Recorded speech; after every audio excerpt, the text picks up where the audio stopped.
Simposium 12 ini akan dipandu oleh moderator yang terhormat Dr. Batara Immanuel Sirait, spesialis obstetri dan ginekologi konsultan fertilitas endokrinologi reproduksi.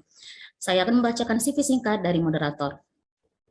Dr. Batara Immanuel Sirait, spesialis obstetri dan ginekologi konsultan fertilitas endokrinologi reproduksi. Beliau meraih gelar dokter umum dari Universitas Kristen Indonesia, spesialis obstetri dan ginekologi dari Fakultas Kedokteran Universitas Sumatera Utara, dan konsultan fertilitas endokrinologi dan reproduksi dari Fakultas Kedokteran Universitas Gadjah Mada. Saat ini beliau sedang menjalani program doktoral dari Fakultas Kedokteran Universitas Indonesia. Beliau merupakan Sekretaris Departemen Obstetri dan Ginekologi Fakultas Kedokteran Universitas Kristen Indonesia dan Head of Morula IVF Jakarta. Beliau merupakan anggota IDI, POGI, HIVERI, dan organisasi lain yang dapat kita lihat pada CV di layar. Baiklah, kepada Dr. Batara kami persilahkan dengan segala hormat. Terima kasih buat panitia yang sudah membuka acara. Kita akan mendapatkan kesempatan untuk berdiskusi pada sore hari ini. Di sesi ini di sesi Perfitri. Perfitri adalah badan khusus di bawah perhimpunan POGI yang membawahi dokter obstetri dan ginekologi se-Indonesia. Dan pembicara pada sore hari ini kita kedatangan dua tamu, Prof. Hendy Hendarto dan Dr. Ivan Rizal Sini. Saya kira kita tanpa bisa ditampilkan mungkin ya, Prof. Hendy Hendarto adalah seorang guru besar dari Universitas Airlangga Surabaya. Beliau sudah mencetak, mendidik banyak sekali dokter umum, dokter spesialisasi obstetri dan ginekologi, subspesialis fertilitas dan endokrinologi reproduksi, dan juga doktor di bidang kesehatan atau ilmu kedokteran. Dan beliau punya riwayat yang sangat panjang, memimpin di HIVERI, dan sekarang sebagai Presiden Perfitri periode yang sekarang. Beliau akan menyampaikan materinya mengenai bagaimana peranan layanan primer untuk membantu pasien fertilitas. Waktu dan tempat dipersilakan, Prof. Hendy. Baik, terima kasih Dr. Batara, moderator pada sore hari ini. Ini pada sesi Perfitri. Pak sore ini saya bersama Dr. Ivan akan menyampaikan bagaimana penanganan kasus-kasus infertilitas, terutama bagi teman-teman di lini primer, para dokter umum, dan yang tentunya sangat bermanfaat di masyarakat. Izinkan saya share screen. Silakan, Bro.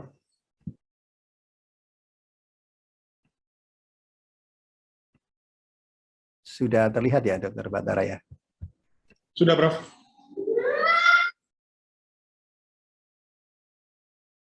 Topik pada sore ini saya tentang penanganan infertilitas di layanan primer. Jadi serasa terhormat sekali saya bisa diundang pada sore ini pada IDI Medical Studium Generale 2022. Siapapun ya teman-teman kita ini tentu sangat menjadi harapan kita agar menangani masalah-masalah semua kondisi penyakit atau apapun, termasuk juga di infertilitas. Maka saya mencoba bagaimana menanganan infertilitas. Jadi kalau kita bicara zaman dulunya, tentunya topik infertilitas ini ya jarang dibahas ya. Mereka tabu ya, malu, ditutup-tutupi ya. Tapi saat ini sudah berubah ya. Karena banyak langsung pasangan infertil datang ke dokter, ke tempat-tempat pelayanan. Apalagi saat zaman sekarang ini ya, tahun 2022, waktu zaman-zaman waktu banyaknya kasus COVID ini sampai sekarang, dari asosiasi di American Society of Reproductive Medicine, di Eropa juga demikian, mengatakan bahwa infertilitas ini penyakit serius, disebut penyakit ya, serius gitu. Karena mengganggu kapasitas reproduksi manusia. Dan infertilitas ini adalah hak asasi yang mungkin lebih dari ras, gender, dan lain. Jadi kita harus memperhatikan jangan sampai seseorang atau pasangan atau wanita terkena infertilitas dengan tidak tertolong ya. Nah, ternyata infertilitas sudah menjadi masalah global, tidak hanya di Indonesia. Data-data kita bisa dapatkan cukup banyak ya, 80 juta pasutri sulit punya anak. 10% pasutri itu gagal punya anak secara natural. Bahkan 1 dari 7 harus menggunakan teknologi. Yang nanti akan mungkin Dr. Ivan akan menjelaskan. Jadi infertilitas tidak hanya problem medis saat ini ya, psikologis kena, sosial kena. Jadi kalau seorang yang terdampak dengan infertilitas atau pasangan itu tentu masalahnya jadi panjang ya, dan bisa-bisa jadi suatu hal yang menurunkan kualitas hidup. Nah, kita kembali dulu ke definisinya dulu aja ya. Infertilitas adalah kegagalan pasangan suami istri mendapatkan kehamilan atau menyerap putra setelah sekurang-kurangnya 12 bulan berhubungan seksual secara teratur. Jadi mereka menikah sudah 12 bulan minimal, ada variabel waktu 12 bulan ya. Yang hubungan secara teratur dan tanpa kontrasepsi. Nah, ini dibagi 2, primer atau sekunder. Kalau primer ini dia belum pernah punya anak dari awal ya. Tapi kalau sekunder ini sudah punya putra. Nah, tapi ternyata dia gagal untuk yang berikutnya. Nah, ini tetap perhatian karena ternyata ada sesuatu mungkin ya. Nah, terus kita lihat berikutnya. Ternyata faktor penyebab memang bisa dua-duanya. Jadi tidak bisa kita mengatakan salah satu sisi. Jadi bisa dari suami, bisa dari istri. Tapi ambil contoh saja. Dari sisi suami pasti spermanya kita bisa lihat. Dari sisi wanita, istrinya, sel telur, tentang ovulasinya, salurannya bagaimana, bermasalah apa tidak, buntu apa tidak ya. Jadi kalau kita bisa dilihat ternyata 40% memang dari pihak istri masalah kesulitan punya anak. Nah, 40% dari suami, jadi semua sama sebetulnya pasangan suami istri ini ya. Padahal di budaya kita yang kalau ada masalah yang istri, kalau ada apa ayo yang istrinya dulu suruh periksa, padahal bukan, tidak itu ya. Karena itu kalau kita mengadakan suatu pemeriksaan infertilitas harus couple ya, pasangan harus diperiksa bersama-sama. Jadi jangan sampai istrinya saja. Kasihan ini, padahal belum tentu karena 40% dari suami ya. Nah, tapi masih ada perdebatan sebetulnya ini ya, infertilitas ini debatnya nih. Dia ini penyakit apa keluhan sih sebetulnya dia infertilitas ini. Dia mengeluh tidak bisa punya anak keluhan, tapi ada penyakitnya enggak? Padahal kita tahu, mungkin saja kalau dia infertilitas itu di belakangnya, kita di balik situ ada nyeri haid dan lain-lain, ada kistanya itu endometriosis yang juga ini penyakit yang sangat berat ditanganinya. Atau PCOS ya, keluhan-keluhan anovulasi kronis. Jadi itu masalah ini ya. Atau salurannya buntu dua-duanya. Jadi tidak segampang kita lihat oh ini tidak bisa punya anak, atau azoospermi suaminya yang spermanya bermasalah. Jadi tampaknya memang kita harus berpikir apakah di lini primer ini memang mampu menanganinya sampai di sini nih ada. Jadi kita harus waspada betul. Jadi kalau dia sebut penyakit sebetulnya yang sakit itu siapa? Suaminya atau istrinya atau couple. Jadi kadang-kadang ini masih berdebat ini. Tapi tidak apa-apa, kita tidak usah berdebat di sini. Bagaimana yang penting kita menyelamatkan pasangan ini agar bisa ditangani dengan baik, jangan terlambat dalam penanganannya ya. Nah, sebetulnya kalau di bukunya Hiferi, Himpunan Fertilitas Reproduksi tahun 2019 sudah ada ya, bagaimana penanganan fertilitas di Indonesia. Cuma ini 2019 ya, jadi disebutkan dengan jumlah penduduk yang 200 juta lebih itu sekitar 2,5 juta ada pasangan yang memang harus kita tolong. Dia infertil dia. Cuma sayangnya memang infertility is not cover, jadi tidak di-cover oleh BPJS. Jadi memang harus mencari sendiri ini pasangan ini ya. Tapi apapun juga sebagai seorang dokter kita harus membantu mereka, jangan sampai mereka tidak tertangani dengan baik ya. Nah, kita bisa melihat bagaimana sebetulnya sih penanganan yang ada yang bisa ditangani di lini primer.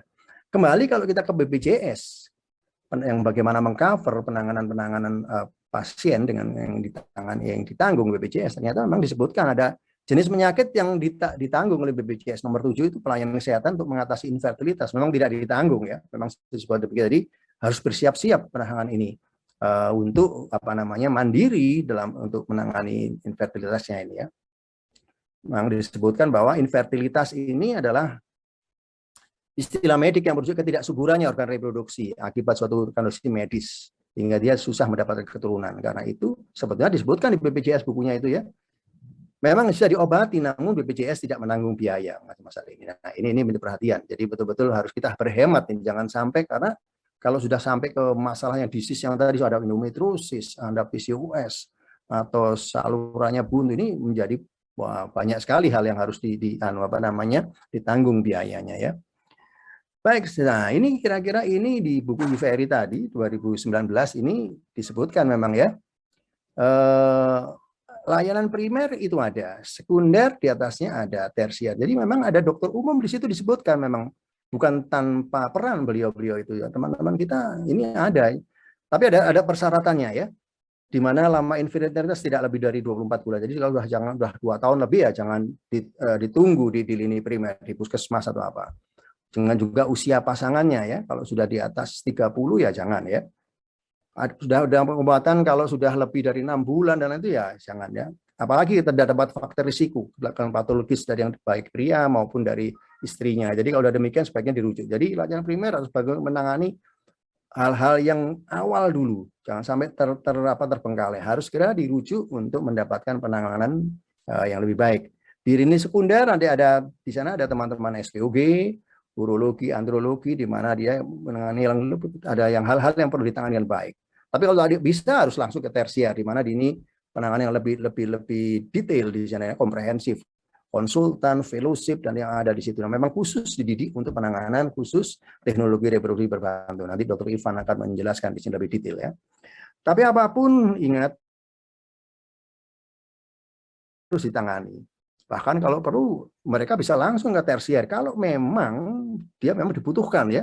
Contohnya kalau ketahuan bahwa salurannya buntu ya jangan berlama-lama ya. Harus segera dirujuk gitu ya. Nah, tapi ternyata kita lihat bahwa dalam 1 tahun kalau kita evaluasi waktu itu 85% pasangan suami itu bisa hamil ya. Jadi memang ada sekitar 15% yang harus kita tolong. Ini 15% yang infertilitas ya. Nah, bagaimana peran dari lini primer? Karena dia di situ adalah promotif preventif ya. Bagaimana kita beri penjelasan, memberikan edukasi yang baik, mencegah jangan sampai kondisi menjadi lebih parah atau berlama-lama dalam kondisi itu.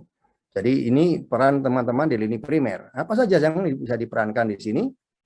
Nah ini, kalau ternyata, tadi kan ada variabel waktu ya, setahun, 12 bulan dia menikah belum terjadi kehamilan, tapi bisa lebih awal. Kalau usianya, istrinya sudah 35 tahun lebih, katakanlah 40 usia, udah jangan berlama-lama, rujuk saja itu ya, usia sangat berpengaruh sekali.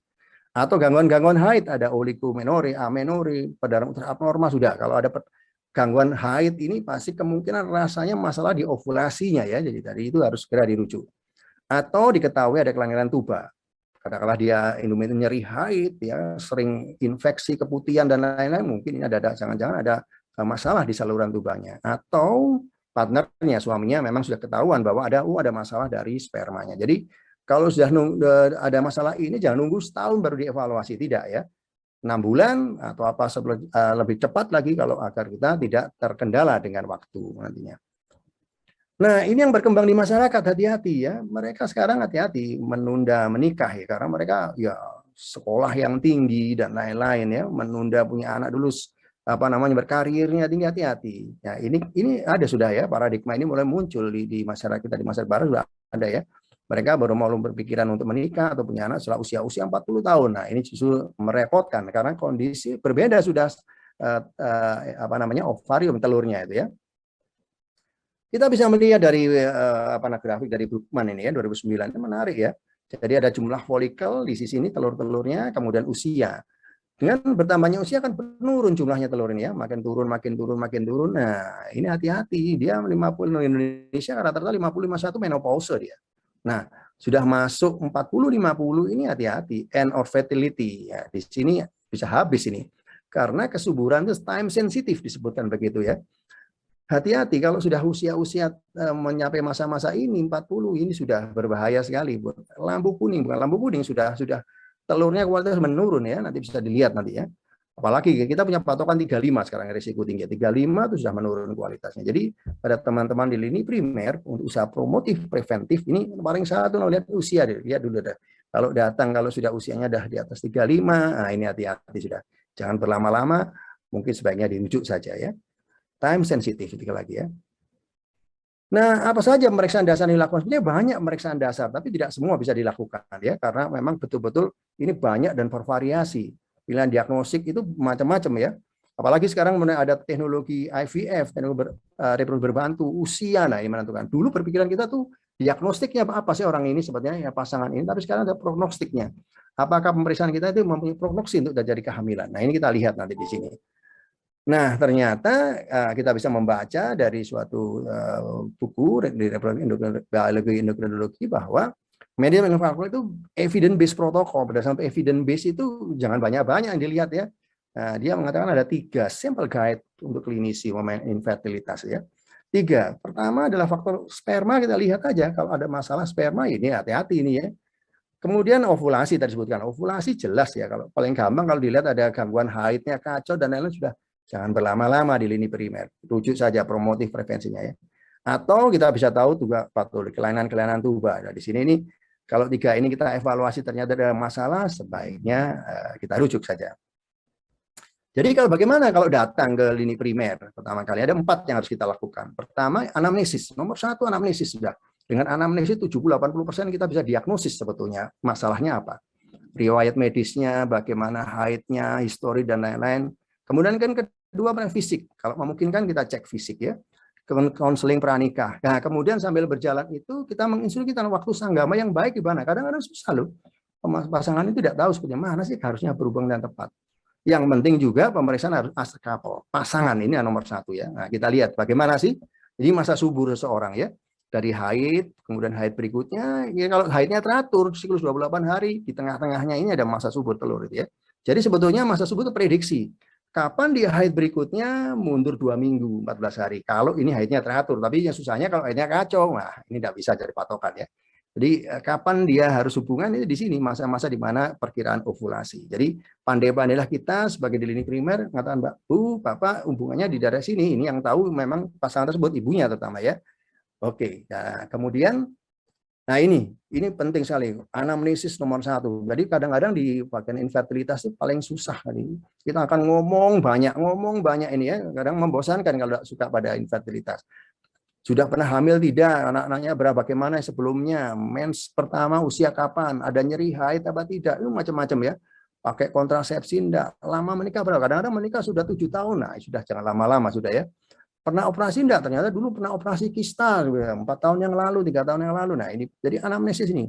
Jangan lupa lifestyle menentukan ya, merokok, pekerjaannya, alkohol dan lain-lain, penyakit-penyakit tertentu, galakturi. Jadi ini kadang-kadang dengan anamnesis kita bisa tahu ini ada masalah. Apalagi dalam masa-masa COVID ini, telemedicine mungkin bisa dikembangkan di puskesmas ya. Memang kalau rasanya sudah jalan ini ya. Bagaimana kita berdiskusi, ini sudah bisa menentukan arahnya kemana. Nah, kemudian ada rekomendasinya ini bahwa kalau umpamanya apalagi ini di barat terutama ya minum alkohol berlebihan tentu menurunkan kualitas sperma. Ini rekomendasi B. Merokok pada wanita juga menurunkan fertilitasnya. Minum-minum tertentu kopi dan tapi ternyata tidak ya. Nah, ini yang penting ini ke usia BMI-nya. Jadi kalau obesitas hati-hati ya. Ada kecenderungan untuk lebih lama karena ada pengaruh dari hormonalnya di sini. Jadi dari lifestyle kita bisa tahu kira-kira arahnya kemana pasangan yang ingin bertanya pada kita tentang masalah kesuburannya. Nah, kemudian cek fisik, berat badan, BMI kita bisa hitung, tiroid ada enggak, galakturi, ternyata ada alasan bahwa ASI-nya keluar meskipun dia tidak hamil dan lain-lain ya, androgen excess apa namanya, bulu-bulunya menjadi banyak, mungkin ada hiperandrogen ya. Nah, ini tentunya mungkin ini bisa dilakukan di puskesmas ya sebagai pemeriksaan awal. Nah, tentunya tapi butuh waktu, butuh tempat dan lain-lain ya.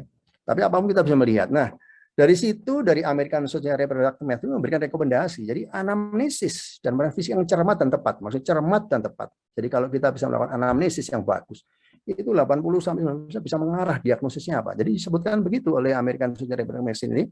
Anamnesis dan revisi yang cermat tepat akan mengidentifikasi gejala tanda mengarah penyebabnya apa infertilitas tadi. Nah, tadi kita akan bisa fokus ya. Karena itu harus dilakukan sistematis, tepat guna, cost effective, tidak usah mahal-mahal ya, tidak usah harus membayar pemeriksaan MRI dan lain-lain. Ini kita bisa mengarah ke diagnosisnya. Nah, karena itu kita bisa mengarahkan evaluasinya, bisa ke arah faktor tuba, ovulasi atau sperma yang seperti tadi evidence base kan 3 itu tadi. Nah, 3 ini kita coba masuk satu persatu. Nah, tentunya ovulasi. Ovulasi itu paling gampang lihat bahwa haidnya kacau, gangguan haid, oligomenore, amenore, abnormal. Itu 40% wanita kalau mengalami ini pada infertilitasnya ya. Ini bisa penyakitnya mengikuti tiroid, hiperandrogen, badan-badan yang ekstrim ya.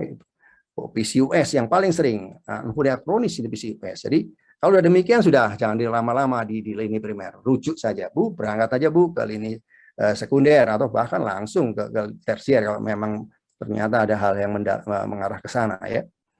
Jadi rekomendasinya bahwa wanita yang haidnya teratur itu ovulasi biasanya. Jadi katakan tadi ibu tanya, ibu haidnya teratur, oh bagus berarti ovulasinya ya. Diminta hubungan pada masa subur. Nah, tadi kan ada masa suburnya kawan. Kalau bisa dalam 2-3 hari sudah hubungan di situ, diharapkan kita coba 3 bulan 4 bulan ke depan bisa hamil nggak? Kalau enggak ya mungkin sudah saatnya kita merujuk. Apalagi yang BMI-nya di atas 29, obesitas. Nah, ini hati-hati apalagi tidak ovulasi ya. Harus kemudian kita memberikan informasi kepada pasien kita untuk segera berangkat ke lini-lini sekunder atau tersier. Pemeriksaannya banyak sebetulnya untuk melihat ovulasi, tapi satu saja yang tidak menstruasi, tanya saja, tidak usah periksa yang lain, tanya saja. Basal body temperature melihat pada masa-masa basal itu tidak diarahkan sekarang karena banyak yang miss-nya. Tapi haidnya paling nomor 1. Haidnya kacau, siklusnya tidak teratur, haid 3 bulan sekali, 6 bulan sekali ya sudah ini ada masalah ovulasi ini ya. Berangkat saja untuk pemeriksaan lebih lanjut. Kita mesti tahu ovarian reserve nih, ovarian reserve dari wanita itu ada ovarian reserve, jadi ovariumnya ada telur-telurnya itu yang makin lama kan habis dipakai untuk dia haid gitu ya. Jadi contohnya nih ya, seperti dalam keranjang ini keluar ini satu dipakai ini tiap haid telurnya gitu ya. Nah lama-lama kan habis gitu ya. Nah ini yang menjadi makan ovarian reserve. Ovarian reserve adalah bagaimana telur yang tersisa dalam kantong ini ya, dalam ovariumnya ini. Nah kalau usia sudah lanjut, sudah tua di atas 40, apa yang terjadi?